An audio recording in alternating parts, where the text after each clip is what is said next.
Good afternoon. Thanks for joining me here again at Tyrant Slayer Studios. Today we're going to dive into a recorded phone call that I had placed quite some time ago.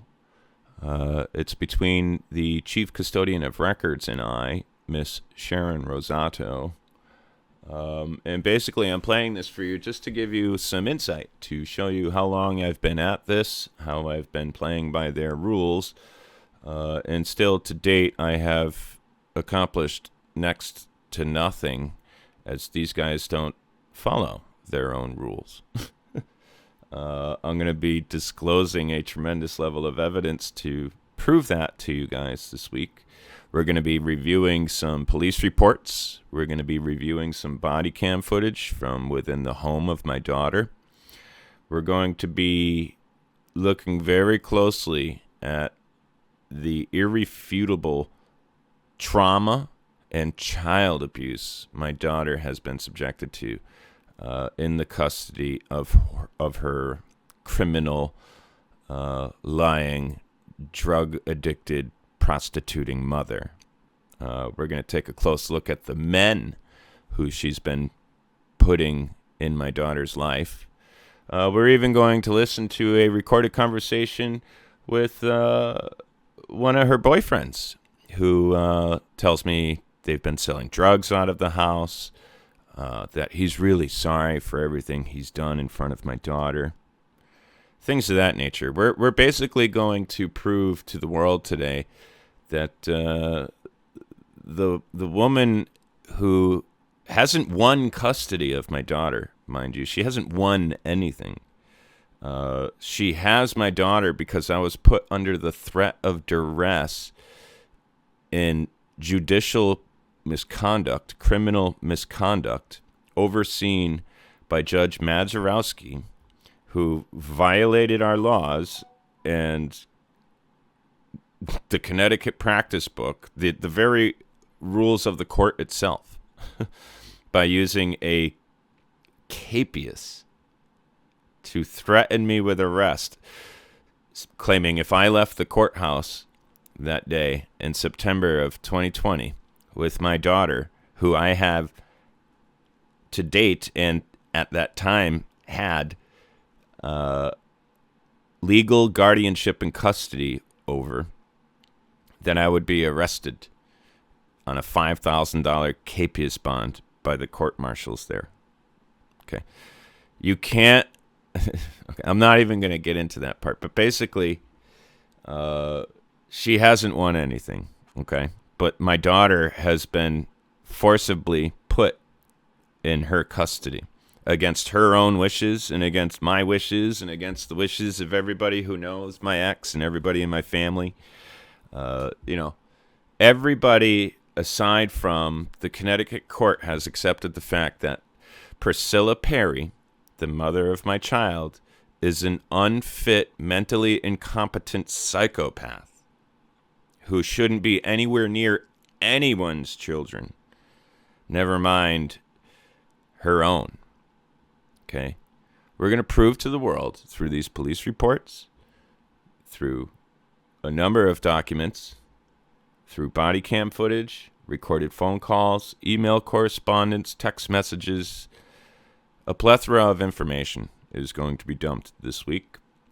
And we're going to prove that not only am I an extraordinary father with a beautiful home and 4 other children with a loving wife, but that I don't have a criminal history, that I've been abused, violated, unlawfully arrested, barred from accessing public records, harassed, threatened, and absolutely mistreated in this entire process that has left who was, when this started, an 11-year-old little girl in grave, imminent danger. Okay? We're going to be reviewing some of the videos that I've already put upon my channel. I'm going to be adding some additional context and insight to those videos. And we're going to prove to the world what a racket, what a criminal corruption ring can do inside of the family courthouse in Connecticut.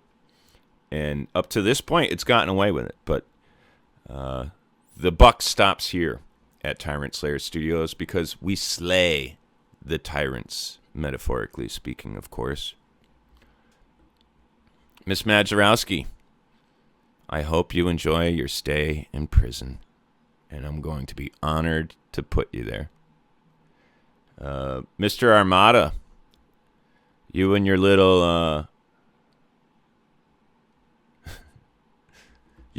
pal, Matthew Potter, called on the thunder. Now you got it. Marshall Wanzik. Here, let me give you guys some perspective here. It's my daughter and I versus the corrupt state who is pandering to a drug addict, a prostitute, a sociopathic, pathological liar, and child abuser, my ex. It's my daughter and I, and her 4 brothers and I, and my wife and I versus the state of Connecticut, the corruption ring in the Rockville Family Court,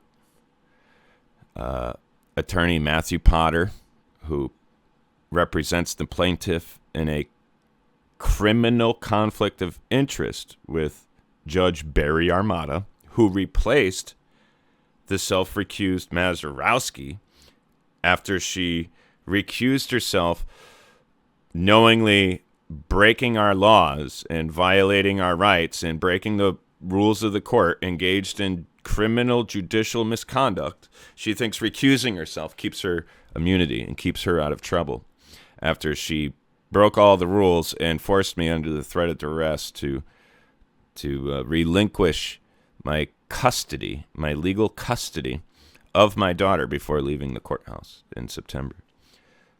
It's Judge Madzarowski. It's Marshall Wanzik. It's Trooper Davis of Troop C. It's Trooper Honeywell of Troop C. It's Detective Basalin. It's a big list. It's a big list. And it's as real as it gets, ladies and gentlemen. Honesty is my number one policy here. And I've got nothing to hide. The only people with something to hide are on the other side of all of this. And unfortunately for them, they're not going to be able to hide from all the information I'm going to be sharing with the public during the course of this week. So the court of public opinion is going to be weighing in on this very heavily in the coming days. And I'm hoping that with this insight and additional context, the picture will be very, very clear for anyone to see what's wrong here, why it's going on, which is pretty simple to see that it's all for money. This is just one big racket here in the state of Connecticut. The state of Connecticut is absolutely okay with allowing children to be molested by transients and heroin addicts, just so long as the family court is getting its money. And that's what's happening here. So we're going to put a stop to that, and we're going to sue all of these people. We're going to be bringing them into U.S. District Court. We're going to be looking at my court filings. We're going to be looking at a whole lot, and we're going to be looking at it very closely. So without further ado, let's get into the first piece. This is a phone call that I made to Chief Record Custodian Sharon Rosado. Her office is in 20 Park Street, Rockville, Connecticut. She handles all the records that go in and out of 69 Brooklyn Street, Rockville Family Court House, the big corruption ring. I've been after and been barred from these public records for a very long time. I've had more than my share of smoke blown up my ass by a number of these egregious criminal Connecticut officials.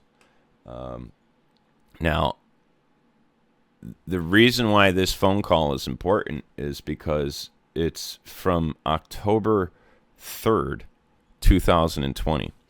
Today's date is February 8th, 2022. And I still don't have any of these records that I've been after. And this is not the first phone call. I mean, there's been dozens of other phone calls and dozens of emails beyond October the 3rd that have led to the events that occurred on November the 29th of 2021, which you saw me get arrested under false charges, trying to gain access to my court transcripts. It's insane what's been happening here. And this information that I'm going to be disclosing throughout this week will not only vindicate me, but it'll give my audience a tremendous look inside of what's going on in tremendous detail. I've been vague over the course of the last year and change in all of this because anyone who knows anything knows, if you've got some legal things going on, you don't want to show your hand all over the place. But at this point, given the direction things have gone, I don't see the value in being so reserved with this information anymore. So I think there's going to be more value and a much better response from the state and from those involved when they see this information being dumped all over the internet. So please like, share, and subscribe to the content. Put it on your social media. Put it on your community pages. Feel free to reach out and contact me and talk about any part of this case or anything you have questions about. I'm an open book. Again, honesty is my number one policy. I'm absolutely transparent. I have nothing to hide. I'm not a criminal. I don't have a drug history. I don't have history of child abuse. I don't have a stack of police reports about 9 inches thick like my ex does. There's not heroin addicts and transients and drug dealings happening in my house in front of my kids. All that stuff happens in front of my daughter in the presence of her mother and the drug-addicted boyfriends who beat her up. So I guess without further ado, let's get into it. This is all very stressful. I don't think anyone really understands the magnitude of all of this and how it puts such a heavy burden on my day-to-day life. It's not just hard. It's almost next to impossible reading through this stuff and reliving it. It really just kind of cripples my mindset. And, sometimes I just need to take a break from everything and everyone in the whole world as a result of all this. The depression is real, man. It's insane what's happening to our country. It's insane what the state of Connecticut and the town of Vernon thinks it can get away with. It's insane that when you call police to report felony violations of our Connecticut general statutes, they tell you that those are civil matters and that you need to address that in civil court. The chief of police in Vernon has been put on notice that shit's not going to fly anymore. Law enforcement is supposed to enforce the law. They're not supposed to take a backroom bribe from the court and refuse to uphold the law to protect the business, the racket, the corruption ring of our courts. Which seems to be the case here. Law enforcement doesn't enforce our laws because that would take money away from the racket. That is our family court system. So who's getting the brown bag of money to ignore what's happening in my daughter's home with her mom? Who's getting a bag of money to not go out and arrest someone who's committed 3, 4, 5, 6 dozen counts of felony perjury under oath in our courtroom? That's a felony crime. It's a criminal violation of our laws. Go ahead and call Vernon Police Department and try to get an answer as to why they don't enforce felony violations of our criminal statutes. See what they tell you. I'd be interested in hearing their response. But anyway, let's dive right into this. Good morning, court reporters. This is Sharon. Hi, Sharon. Miss Rosato? Yes. Hi, this is Tim Riley calling. I've been conversing with and in correspondence with a Gene Chase. Correct. Okay. I'm looking to obtain courtroom audio and video to go along with the transcripts relative to the docket. She told me that I would have to contact you to get that stuff. Actually, the audio comes out of Hartford. We don't do the audio here. We only provide the hard copy transcripts. It's Transcript Services out of Hartford, and I can give you the woman's name. Okay, that would be great. But you guys don't have any audio record in your courthouse right now relative to my docket? Because if you have it there, according and pursuant to Connecticut general statutes, you have to provide it to me instead of making me jump through the hoops. Well, if they're remote hearings, we have nothing on audio. It's because they're done remotely on Teams. Do you have video for the remote hearings? There is no video. The video is not recorded. Why isn't the video recorded?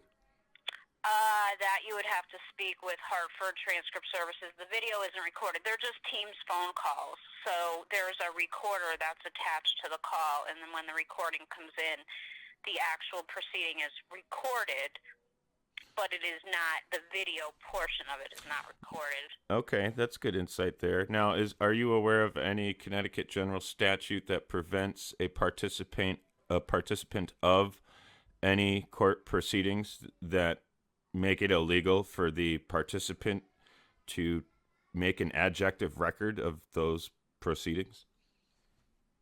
Like if I'm in a remote hearing, is there any law that prevents me from recording these hearings? Being that I'm participating, it's my record, it's my case, it's my adjective record. Wouldn't I have every right to record all of these proceedings? I mean, that would be a legal question. Unfortunately, I wouldn't be able to answer that for you. I mean, again, I would refer you to Transcript Services in Hartford for that question. I don't want to give you the wrong information. Now, there have been some hearings in this docket where they were not remote. Do you have any audio recordings of those proceedings in your building at this time? Those go to a central server. So those would come off of the central server, and again, Hartford is the one that makes those, takes those digital files and puts them onto CD.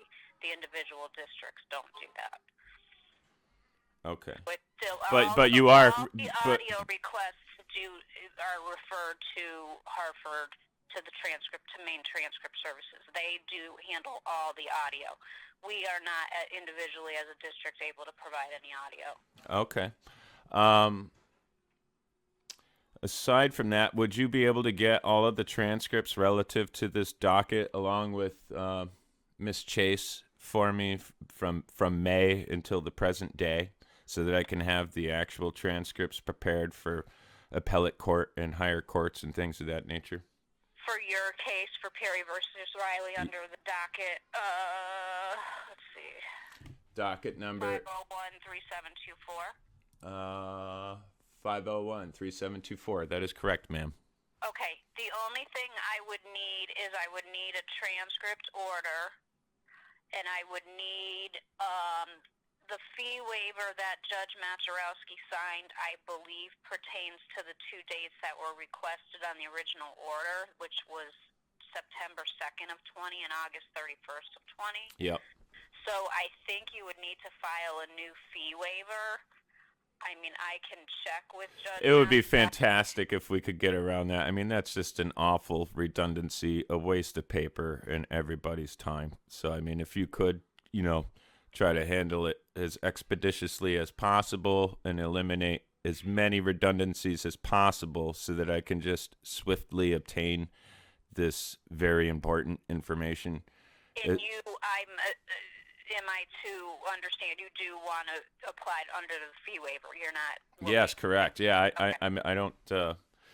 Paying for any of this stuff is going to take food and gas and money out of my budget that will immediately take food, money, and gas away from my family. So. Okay. I will get in contact with Judge Maturowski. I would just need to try to pull up all the dates. Okay, so most of them should be 2020 dates. Yeah, anything between the month of May and now would be fantastic. Well, let me just because we don't that's clerks have those records, but I do have a way to find out, just check the history of the docket. I should be able to. Normally we do have the parties find those dates, but I will see what I can do. So you said Excellent. May of 2020 Yep. to present. Yes, that would be fantastic. Was there anything after 9/2/20? You have a subsequent hearing? my latest hearing was more towards the tail end of September. Okay. And we have another one coming up on the 5th. Monday. Yeah. And did you want to include Mondays? Yeah, that would be fantastic. I didn't know if I could preemptively do that. I was going to wait, but since you're doing such a fine job here and you're willing to exercise your due diligence on my behalf, let's throw the 5th on there too. I will certainly check with Judge Maturowski. I, at that point, can't control if she wants the forms filled out, then... So she's going to be the judge on Monday? It's not going to be Armada this time? Honestly, I don't remember. Let me see if I can look quickly. I believe it is Judge Armada. Monday is the 4th. Let's see. No, Monday's the 5th. Perry versus Riley, you are scheduled to appear remotely before Judge Armada on Monday. Okay, fantastic. And what is the contact information for the office in Hartford that I'm going to need to speak with for the... Okay, it's Gloria, and her last name is Albert, Albert. Mm-hmm. And actually, I'm going to have to look her up because I have her on my speed dial, so I don't know her number. It's 860... 706 Albert 706-5318. Excellent. And the only thing I will preempt this with is I know on the original transcript order for those other two dates, Judge Maturowski did not sign off on the fee waiver for the audio. So that audio, they're going to tell you, I believe it's $10 per day. Yeah, I'm not going to be paying that. I'll have to file a new. I'll have to do something in court about that. Maybe I can do something about that Monday or today. Right. They are going to tell you there's a $10 fee, and as of right now, the fee waiver that I have in my possession does not cover audio per Judge Maturowski because that was reviewed by her. Right. Well, basically, that's an obstruction of justice, but I'll get around that one way or another. So. Okay. But one more question I have for you is, there's a 2018 hearing with my name on the docket for a restraining order dated in November. I'm going to need the transcripts of that hearing as well.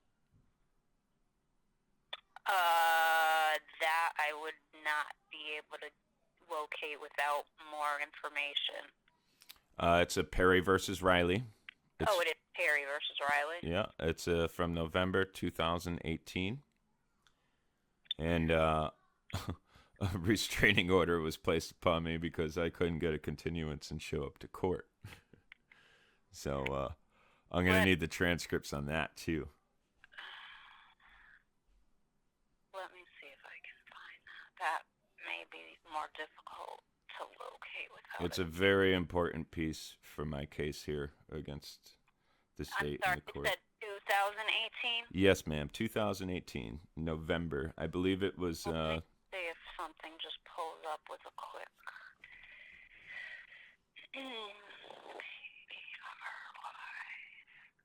It's awful bewildering when. Was it before Judge Maturowski?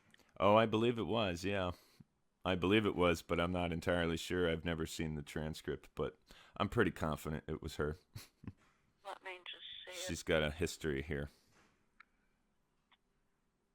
Apparently, all it takes is some crocodile tears. No evidence, no testimony, no nothing, and she'll just ruin fathers' lives and children's lives.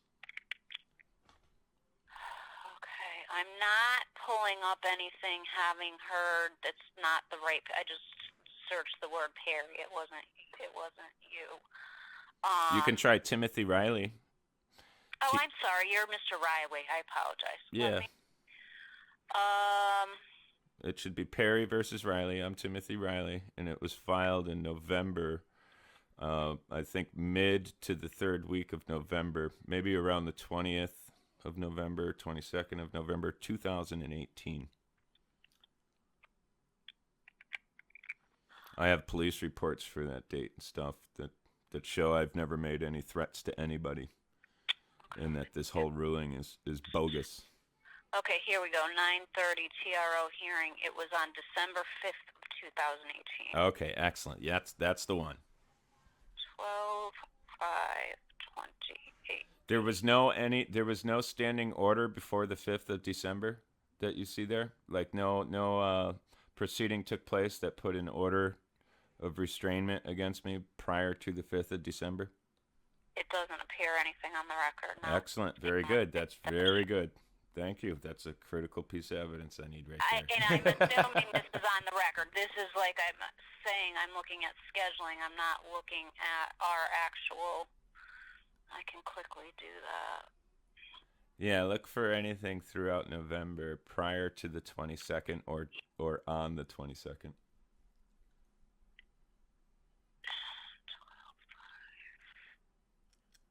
And if there is anything, I'll need the transcripts from the December 5th proceeding and anything throughout the month of November. November, there was nothing. Okay, I didn't think so. And that's a critical piece. That's great news. Thank you very much. And, yes, December, let me say before I misspeak December 5th. Yes, Perry versus Riley. There was a hearing on December 5th. 2018, and it was before Judge Maturowski. Yep. And I knew it. Lasted... It's funny how I just knew without knowing. I'm a big fan of Pyrrhonism, and I try not to pretend to know things, but this one I just kind of knew. Yes, there was a hearing. So I can also include that. Oh, I should have grabbed that docket number. That's all right. I can get that. Okay. One more, actually. I just thought of one more thing because I've been so stressed out. There's another case where I applied for a restraining order against a Mr. Michael Ransom, and it was Riley versus Ransom, or Riley versus Perry, in which I was addressing that same judge and trying to get a restraining order against a Michael Ransom from my daughter. That was in 2015 or 14. I'm pretty sure it was 2015. I would love to get my hands on the transcript of that proceeding as well. Mr. Ransom was a party to it? Yeah, I was seeking a restraining order against him from my daughter. I'm Timothy Riley. Riley versus Ransom. Yep. I need the transcript of that, please. 3/14/2014. Excellent. Thank you so much.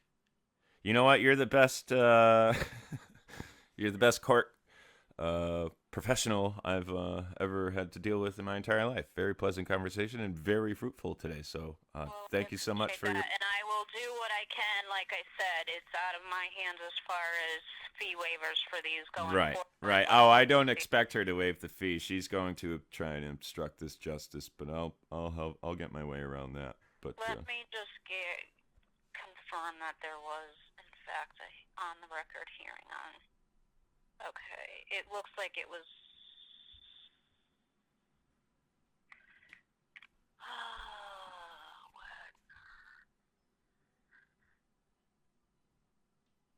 What? Riley versus Ransom. Here we go.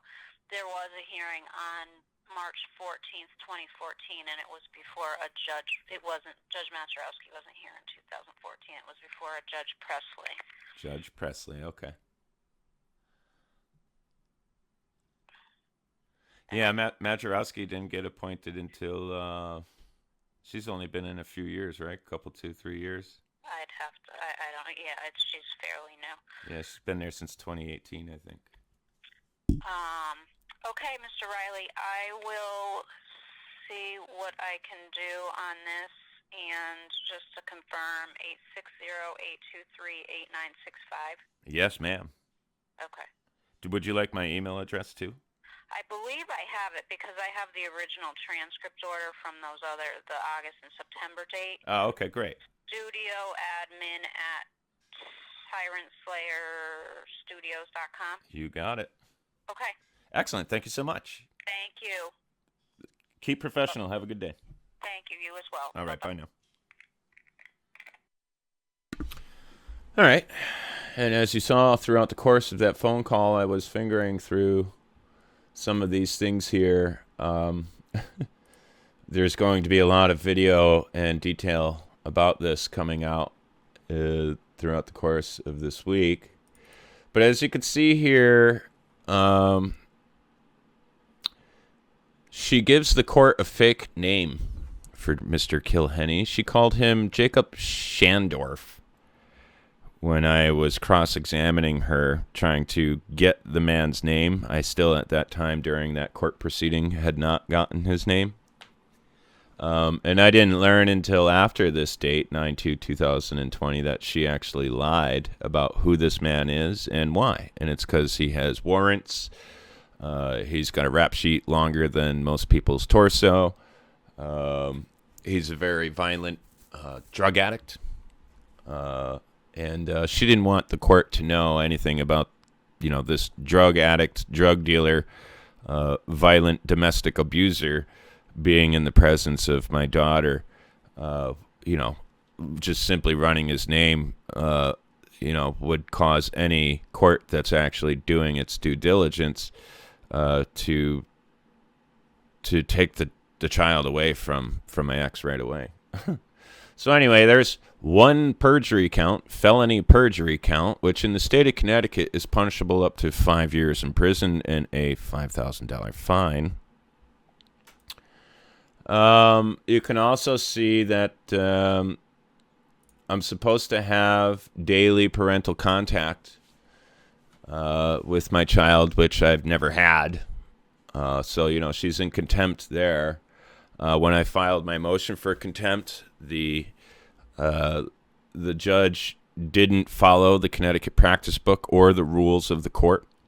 The judge simply dismissed my motion for contempt, claiming that I failed to prosecute, when in reality, the obligation is solely upon the judge, who is supposed to take my testimony and my motion for contempt along with any supporting documentation to corroborate said testimony, forward all of that information to a state's attorney, essentially brief a state's attorney, and then the state's attorney is supposed to determine whether or not the state is going to pursue charging her with contempt of court. Well, the judge didn't do that.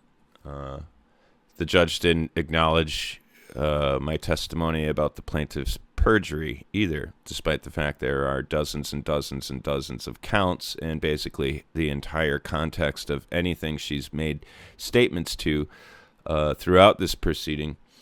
I mean, her whole case is based on lies, and she never even fulfilled her obligation of the emergency ex parte or any of it. The court is breaking all of the laws and the rules and engaged in egregious criminal judicial misconduct that has left my daughter in the hands of a bunch of drug addicts, drug dealers, and heroin transients coming in and out of her mother's house at all hours of the night while she prostitutes in front of her. Now, this is a correspondence I had with Mr. Jacob Kilhenny. In it, you can see that he lies to me. Basically, I'm inquiring about the... See, I went out and got police reports from Vernon PD, and I know that they found drugs in the house. They missed them the day that they responded to the call to the house, even though they said they searched. But they got them the next day. And when I tried to basically bring this up very vaguely with him, he tries to tell me, well, there were no drugs, which you can see right there. With who? Not me. Trying to distance himself, keep himself out of trouble because he's on probation and parole for, I don't know, the next 25 million years. There wasn't any drugs, not with me. They never found any of that.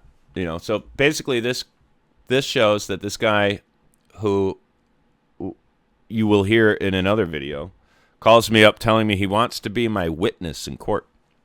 He wants to help my daughter and I, and he's terribly sorry for all the things he's done to her and in front of her, which leads me to believe he molested her. So all of a sudden he doesn't want to help me.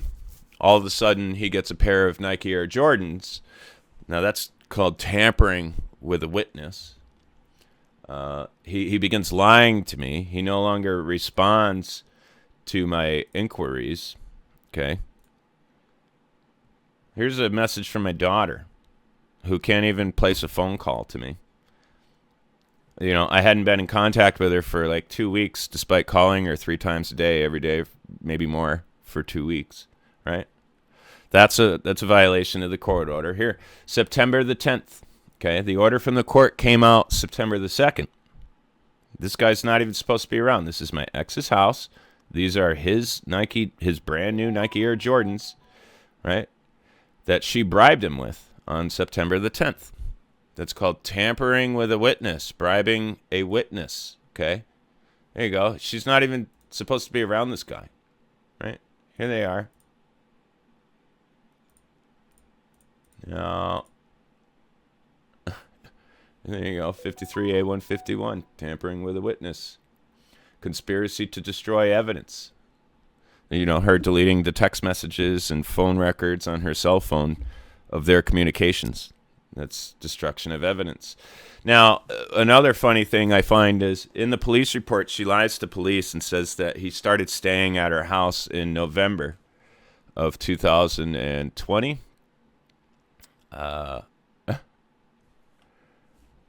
Well, here's a story.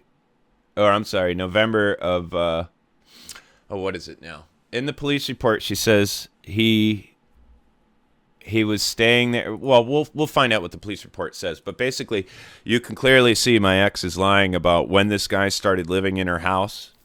That's her car, and he was arrested in her car. I don't believe she ever got it out of impound. So now she has a different car. Her car is still impounded as a result of this guy. He's got a quad strapped on the back. Vernon man charged in relation to a strange traffic stop in South Windsor. Now, in the police report, Vernon makes note that he had warrants out of South Windsor, and I think elsewhere. He had a lot of stuff going on, and my ex has done her best to try to hide all of that from the court. And even though I disclosed all of it in the police reports, it went right over the criminal judge's head, who is in a criminal conflict of interest with Matthew Potter, who is representing the lying, prostituting heroin addict plaintiff that claims to be a mother. They're playing their little game in court. The little wink, the little nod, the gin on Saturday night. They already know what rules are going to break and how they're going to steamroll the forced to become pro se litigant, Mr. Riley.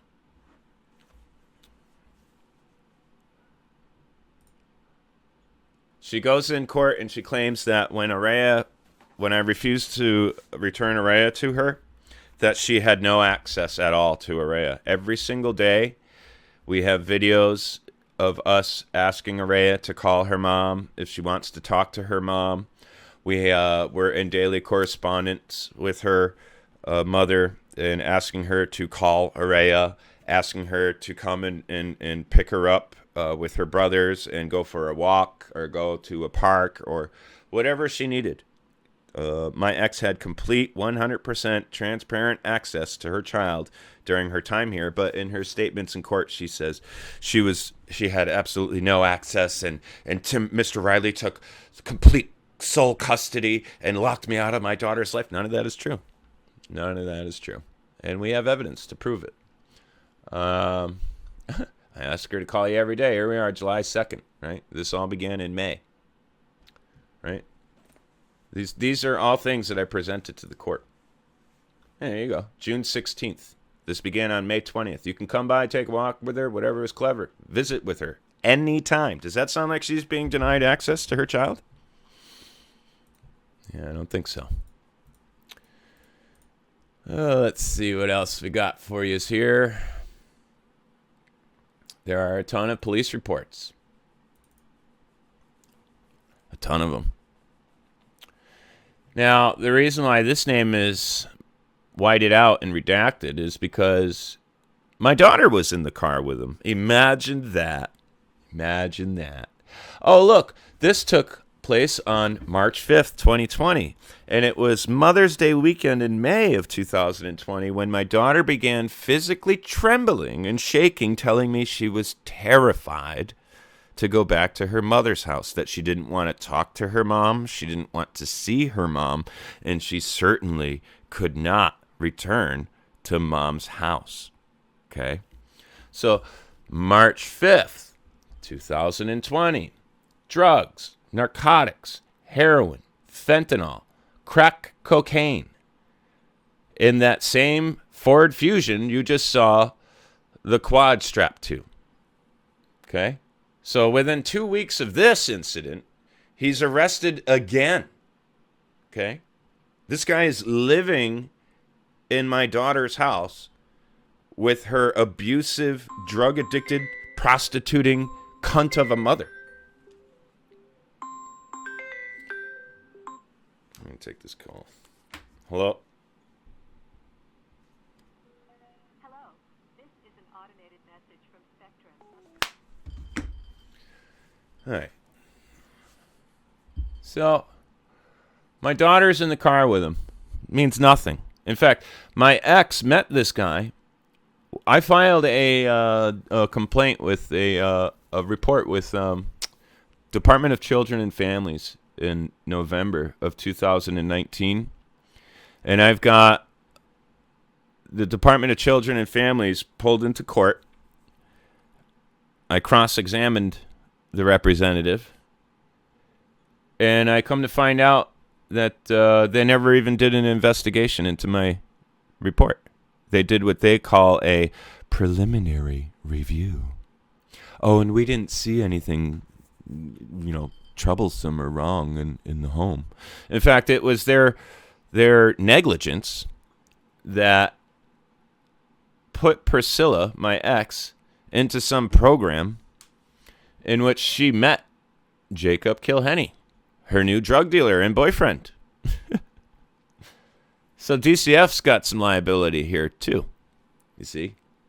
So it's not just the town of Vernon, it's not just the Vernon police that are telling Priscilla, no, there's nothing threatening here, but you should go and file a restraining order against him. This is the legal advice that the Vernon police are giving my ex.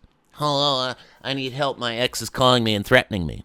When I call her up and I tell her we need to discuss education in regard to our daughter, and that she's being foolish, allowing our daughter to continue on in such a bad public school system, that's not a threat. But she calls the police and says I threatened her. The police determined that I made no threats, but then proceed to tell her to file a restraining order against me. So she does. So with the assistance of Vernon PD, who don't even enforce our laws, and the legal advice that evidently they come out to give people, my daughter's life and my daughter and I, our lives have been jeopardized and severely disrupted with no just cause. Okay? On the above date and time, a traffic stop was conducted on a vehicle on South Street for a red light violation. The driver, identified as Jacob Kilhenny, that's his real name.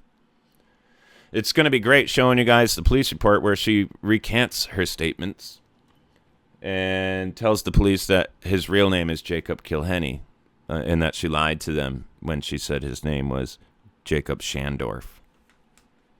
Was found to have a valid arrest warrant out of South Windsor PD. During a search of the vehicle, suspected crack cocaine and heroin was found in a cigarette pack. Kilhenny was arrested and charged with drug and motor vehicle offenses. He was released on non-surety and transferred to Windsor PD. Well, that's interesting. I'm surprised the Vernon Police... Well, actually, I'm not surprised. But why wouldn't Vernon Police Department charge him with risk of injury to a minor? He's traveling in a car with a minor child in possession of heroin, fentanyl, and crack cocaine. Yeah, you can go ahead and try to hide that and let my ex keep blowing you, but it ain't going to do you very well, Mr. Hunt. Okay? Yeah, let's take a look at another one here.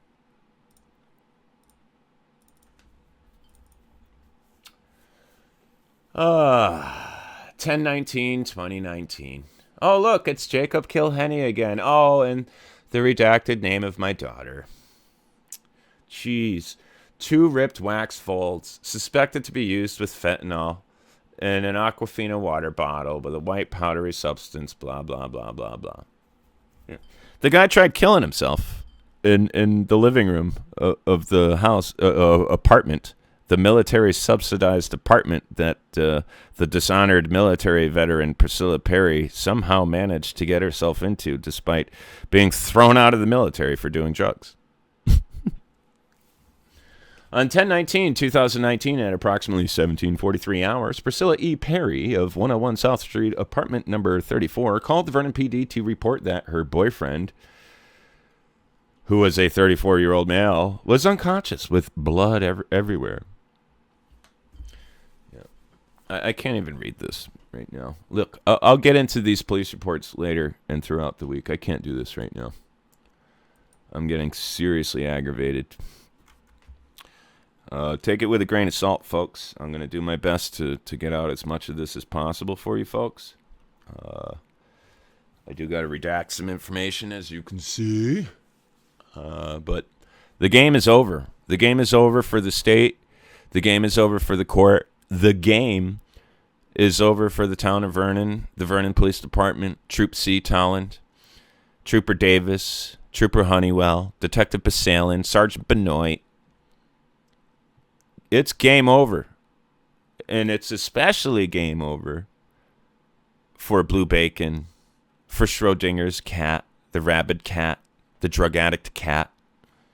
It's game over for that beer-guzzling lush hillbilly out there in his little tent trailer, or whatever you call it. It's game over for all the trolls who have been slandering me, libeling me, attempting to defame me, harassing me, and stealing my property in what's called willful criminal copyright infringement. It's game over for all you schmucks. And it's going to be a hell of a solid win for me all around on every single front. It's just a matter of time.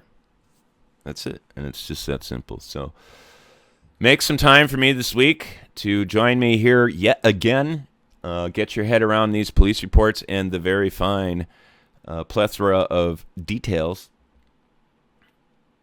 associated with my family court case and all of the egregious episodes that have occurred throughout the process of this egregious court case. And with that, I bid to you farewell. We'll get to you tomorrow. Thanks for joining me. Like, share, and subscribe.